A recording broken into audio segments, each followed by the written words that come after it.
Hello friends, welcome back to my channel. இன்றைக்கி நம்ம சுரைக்காய் வச்சு ஒரு கூட்டு தான் பார்க்க போகிறோம். வாங்க வீடியோக்குள்ளே போகலாம். அதுக்கு முன்னாடி நம்ம சேனலை ஃபஸ்ட் டைம் பார்க்குற வீடியோஸ் ப்ளீஸ் சப்ஸ்கிரைப் பண்ணி வச்சுக்கோங்க. அப்போ தான் நான் போடுற வீடியோஸ் எல்லாமே மிஸ் ஆகாமல் உடனே உங்களுக்கு நோட்டிஃபிகேஷனில் வரும். நான் இன்றைக்கி இந்த சுரைக்காய் கூட்டு பருப்பு கூட சேர்த்து தான் போட்டு பண்ண போகிறேன். அதனால ஒரே ஒரு சின்ன துண்டு மட்டும் தான் சுரைக்காய் கட் பண்ணி எடுத்துருக்கிறேன். இந்த சுரைக்காயோட தோல் அப்புறம் உள்ள விதையெல்லாம் நீக்கிட்டு சுரைக்காவை மட்டும் சின்ன சின்ன பீஸாக கட் பண்ணி எடுத்துக்கலாம்.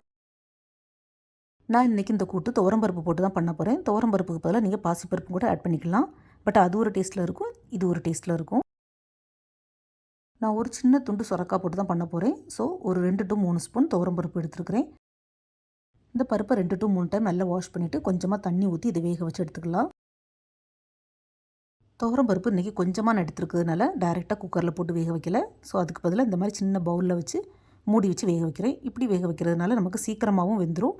குக்கரில் தண்ணி வற்றி அடி பிடிச்சிருமோங்கிற பயமும் நமக்கு வேண்டாம். இந்த சின்ன டிப்ஸை மட்டும் ஃபாலோ பண்ணி பாருங்கள் ஃப்ரெண்ட்ஸ். நமக்கு கேஸும் டைமும் ரொம்பவே மிச்சமாகும். பருப்பு குக்கரில் வேகிற நேரத்தில் நம்ம காயையும் கட் பண்ணி எடுத்துக்கலாம். அதே நேரம் இதுக்கு தேவையான தேங்காய் அரைப்பையும் அரைச்சி எடுத்துக்கலாம். பாருங்கள், சுரைக்காவை நான் இந்த அளவுக்கு கட் பண்ணி எடுத்துருக்கிறேன். இதை இப்போ நல்லா வாஷ் பண்ணி எடுத்துக்கலாம். இப்போ கேஸ் ஸ்டவ்வில் ஒரு கடாய் வச்சு அதில் கொஞ்சமாக தண்ணி சேர்த்துக்கலாம். இந்த தண்ணியில் நம்ம கட் பண்ண சுரைக்காவை சேர்த்து வேக விட்டுக்கலாம். சுரைக்காவும் பருப்பும் வேகிற இந்த கேப்பில் நம்ம தேங்காவை அரைச்சி எடுத்துக்கலாம். ஒரு மிக்ஸி ஜார் எடுத்து அதில் கொஞ்சமாக துருவின தேங்காவை சேர்த்துக்கலாம்.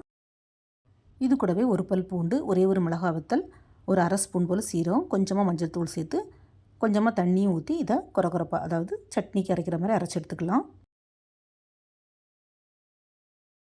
ஃப்ரெண்ட்ஸ், நான் சுரைக்காய் கம்மியாக போட்டு பண்ணுறதுனால எல்லா இன்க்ரீடியன்ஸுமே கம்மியாக தான் போட்டு சேர்த்துருக்குறேன்.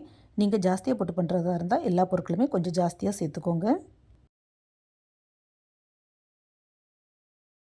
இப்போ சுரைக்காய் பார்த்திங்கன்னா பாதி வெந்துடுச்சு. இந்த ஸ்டேஜில் நம்ம கொஞ்சமாக உப்பு சேர்த்துக்கலாம். ஆல்ரெடி உப்பு சேர்க்கலை. தேங்காவை இந்த மாதிரி தண்ணி சேர்த்து கொரகொரப்பாகவும் இல்லாமல் ரொம்ப ஃபைன் பேஸ்ட்டாகவும் இல்லாமல் அரைச்சி எடுத்துக்கலாம்.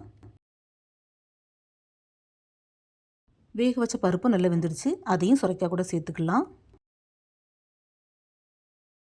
இது கூடவே நம்ம அரைச்சி வச்சுருந்த தேங்காய் விழுதையும் சேர்த்து நல்லா மிக்ஸ் பண்ணி விட்டுக்கலாம்.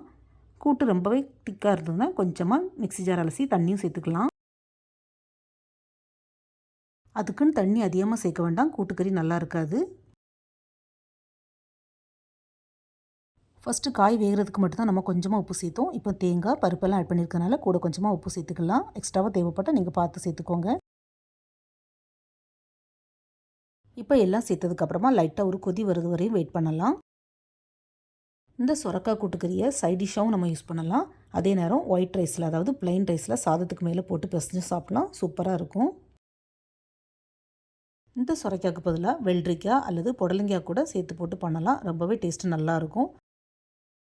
இந்த சுரைக்காயில் நிறைய நீர் சத்து இருக்கிறதுனால டயபெட்டிஸ் பேஷண்ட் அடிக்கடி எடுத்துக்கிறது நல்லது. அதே மாதிரி கண் வலி, கண்ணெரிச்சல் உள்ளவங்களும் இதை சாப்பாட்டில் அதிகமாக சேர்த்துக்கோங்க. ரொம்பவே நல்லது.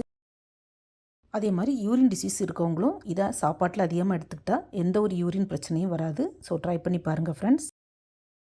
சுரைக்காய் கூட்டு ஒரு கொதி வந்து கொஞ்சம் கெட்டியானதும் நம்ம கேஸ் ஆஃப் பண்ணிடலாம். இப்போ இதை அப்படியே ஒரு சர்விங் பவுலில் ட்ரான்ஸ்ஃபர் பண்ணிக்கலாம். கடைசியாக எண்ணெயில் கடுகு, கருவேப்பிலை, மிளகா வத்தல் தாளித்து கொட்டிடலாம். இந்த சுரைக்காய் கூட்டுக்கறியை சூடு சாதத்தில் போட்டு பிசைஞ்சு சாப்பிட்டா அவ்வளோ டேஸ்ட்டாக இருக்கும். ஸோ இந்த வீடியோ பார்த்ததோட விடாமல் நீங்களும் வீட்டில் மறக்காமல் ட்ரை பண்ணி பாருங்கள் ஃப்ரெண்ட்ஸ். இந்த வீடியோ பிடிச்சிருந்தால் நம்ம சேனலை லைக், ஷேர் அண்ட் சப்ஸ்கிரைப் பண்ணுங்கள். தேங்க்ஸ் ஃபார் வாட்சிங். See you soon in the next video. Bye.